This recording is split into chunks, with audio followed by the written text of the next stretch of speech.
Bonjour à tous, cher public, merci d'être resté, ça fait plaisir. Merci, cher jury, d'être là. Merci, cher directeur aussi, de vouloir apporter des lumières. Et puis, merci Amel de m'avoir soutenu dans cette épreuve. Je dirais même un grand merci à Verbatim. J'aimerais qu'on applaudisse Verbatim, vraiment. Franchement, moi je les applaudis pas, Verbatim. Ils m'ont mis dans une situation vraiment inconfortable. Déjà, la dernière fois, qu'est-ce qui s'est passé? J'ai eu les racistes ont-ils peur du noir. Maintenant j'ai un sujet sur l'Afrique. Je vous explique le problème. Moi je révise chez Maël. Maël, son voisin, d'oublier quelle couleur il est. Il est noir, on révise comment? Bah la fenêtre ouverte. Et le mec, le voisin, il est en train de se demander s'il n'y a pas une confrérie, le Blue Soulève à côté de chez lui. Donc, Verbatim, s'il vous plaît, il faut changer les sujets. Vous pouvez, ce sera quoi sinon la prochaine fois? Ce sera Kirikou est-il qui coulonne?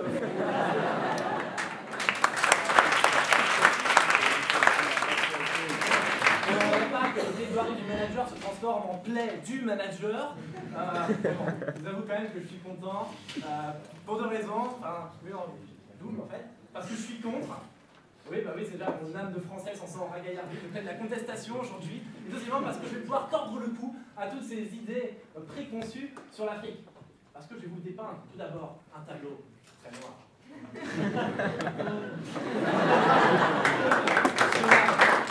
Chômage, déperdition économique, décrépitude des institutions, violence, troubles sociaux. Et oui, la France va très mal. Vous l'avez compris, c'est la France qui va mal. Et justement, grâce à ce sujet, nous allons partir loin du pays de Disneyland Paris. Nous allons aller dans les contrées reculées de l'Afrique, mais enchantées.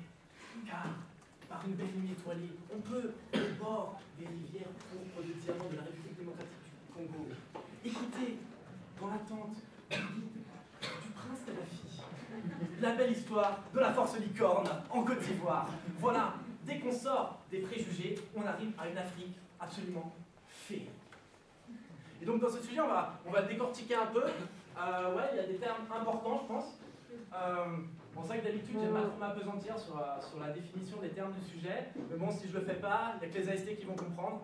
Donc, je préfère quand même le faire. On a blé. Le blé, c'est aussi bien l'argent, d'un côté. Ah oui, on est en école de commerce. Et c'est bien sûr la céréale. D'un côté, on a le mot cultiver. Cultiver, c'est un peu le développement économique, c'est en même temps la culture au sens anthropologique, et enfin, c'est la culture au sens agricole. Incroyable. La dernière fois, j'avais une subtilité dans mon sujet. Là, j'en ai 3. Vraiment, Verbatim pense en 3 dimensions cette année. Je crois qu'ils sont vraiment en train de s'améliorer. Et ça va faire 3 dimensions. Bah, mes 3 parties du sujet. Agricole, culturel, et enfin, le meilleur pour la fin, économique. Mais vous allez me dire, bon, agricole, comment est-ce qu'on va faire? Ouais. Tendu comme sujet. Et bien on va partir de la graine. Bah oui, à la base il y a toujours une graine. Et je vois tout de suite l'éminent climatologue Folesinski et le professeur Fournier me dire oui, mais le climat n'est pas vraiment propice à tous du blé.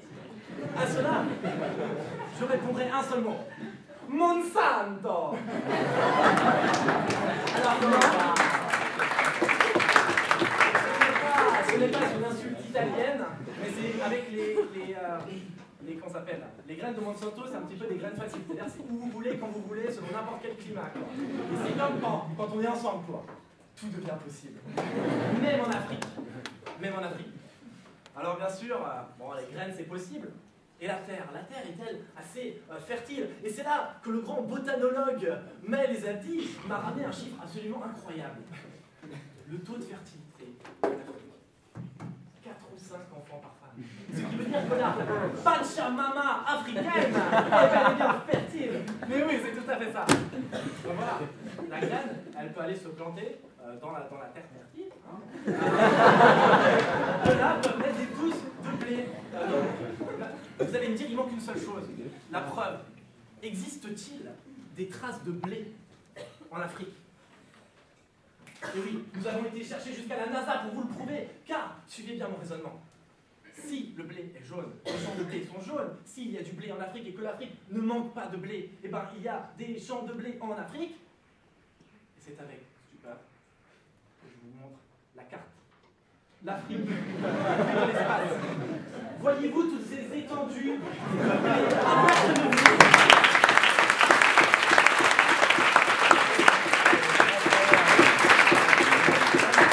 On remarque que c'est surtout le cas dans des c'est assez régional, hein, genre des terres fertiles du Sahara, par exemple. Hein, ça rend pas mal.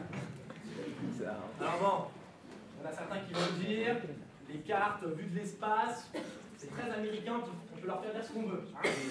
Donc, on a un autre argument avec Maël. C'est l'association d'idées. L'association d'idées, c'est extrêmement simple. Si je vous dis France, vous dites France 2, France 3, 3-0, France 90. Voilà. Là, on fait la même chose. On dit le blé, blé, farine, farine, pain, pain, baguette, baguette, chinois. Et oui, on est au cœur du sujet. En Afrique, il y a 2 millions de Chinois. Sachant que par Chinois, il y a à peu près 10 paires de baguettes. Nous avons 2 fois 10, soit 2 millions, 40 millions de baguettes d'origine chinoise en circulation en Afrique. Et vous en conviendrez, c'est largement de quoi sustenter toute la population africaine. On peut aller encore plus loin. Le corollaire chinois, jaune, jaune, blé. À votre avis, c'est qui les premiers producteurs de blé au monde? C'est les Chinois. Vous y voyez une coïncidence? Avec Maël, nous, on y voit la verbatim. La verbatim est incroyable et nous a permis de comprendre comment les Chinois permettaient à l'Afrique d'avoir sa souveraineté alimentaire. Mais on a aussi parlé, donc ça c'est le premier point, je pense que c'est prouvé, l'Afrique n'a pas besoin de blé, hein, ça c'est clair, elle en a déjà beaucoup. Le deuxième point, c'est la culture. Et là, ça me révolte, parce qu'un sujet comme ça veut dire qu'une seule chose. Ça veut dire que la culture africaine n'est pas assez développée. Il faut se cultiver, il manque quelque chose, donc forcément, c'est pas une culture mature. Super, la condescendance, bravo. Voilà, moi je pense déjà qu'il y a beaucoup de choses très riches. Comme par exemple, l'humour noir là. Parce que je vais raconter une blague là. Alors juste un petit truc. Si vous voulez parler un jour comme un Africain, vous rajoutez là à la fin. Ça marche toujours. Je vous raconte une blague là. Alors, c'est l'histoire du gardien de la Côte d'Ivoire. Il avait un problème, c'est que le gardien de la Côte d'Ivoire là, il prenait beaucoup de buts. Et pourquoi? Mais c'est pas sa faute, parce que c'est le gardien ivoirien.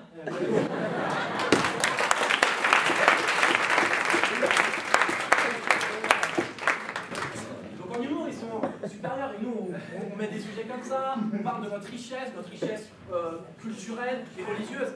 Attention, la religion, mais même en religion, il y a en quantité et en qualité. Je m'explique.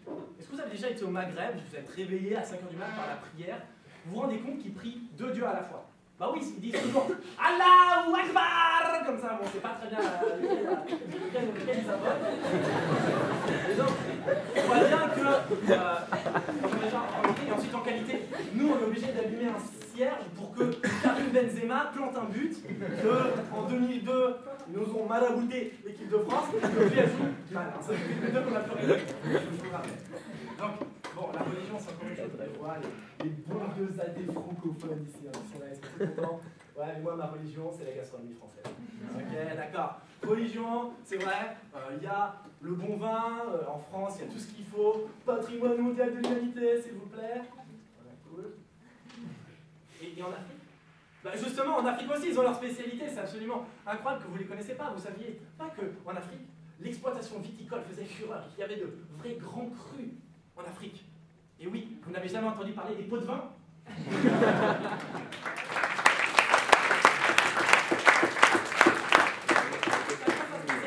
pense que culturellement, quand même, ils sont devant.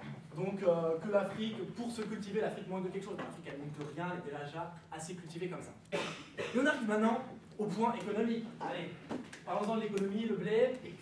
Première question, vous préférez quoi? 1 kilo de blé ou 1 kilo de plomb? Non, mauvaise question. Vous préférez 1 kilo de blé, 1 kilo de diamant, 1 kilo de bœuf? Vous voyez, toutes les richesses sont en Afrique. Toutes les ressources que le monde s'arrache sont en Afrique. Et cela, bien sûr, quand vous avez le pétrole et ces choses-là, c'est de l'exploitation qui rapporte des milliards de dollars. Et ces milliards de dollars, ils sont reversés à quoi? Mais oui, je vous le donne dans le mille. La culture, l'éducation et le développement du continent. Voilà, on a trouvé celui-là. Cultiver, l'Afrique manque de blé, c'est faux. Ils en gagnent beaucoup de plus. Mais il y a certaines idées qui ont quand même la vie dure. Par exemple, qu'un Français moyen gagne plus qu'un Africain moyen. C'est totalement faux. Prenons au hasard. Au hasard, 5 Africains. C'est une méthode vraiment aléatoire.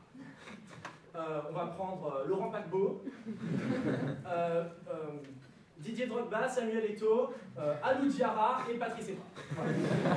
Leur salaire cumulé fait 30 millions, c'est-à-dire 2275 SMIC. Bien sûr, parmi une population de SMIC en France donnée, on les attire de manière totalement aléatoire. On voit bien la différence, on ne fait pas le toit. Et même, là je vais vraiment, je pense, ébranler votre monde. Vous la payez combien, vous, votre baguette? 80-90 centimes? Et ben au Zimbabwe, c'est 50 millions de dollars qu'ils l'achètent, leur baguette.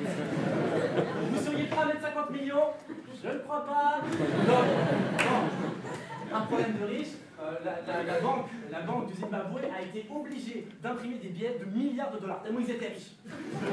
N'importe quoi. Et ça, c'est vraiment une histoire vraie. Quand vous allez aux toilettes publiques, vous avez marqué, on n'utilise que du papier toilette, pas de carton, pas de journaux et pas de dollars zimbabwéens. Vous voulez voir? Ce qui veut donc dire qu'ils ont atteint notre utopie capitaliste pour aller aux toilettes avec ces billets de banque.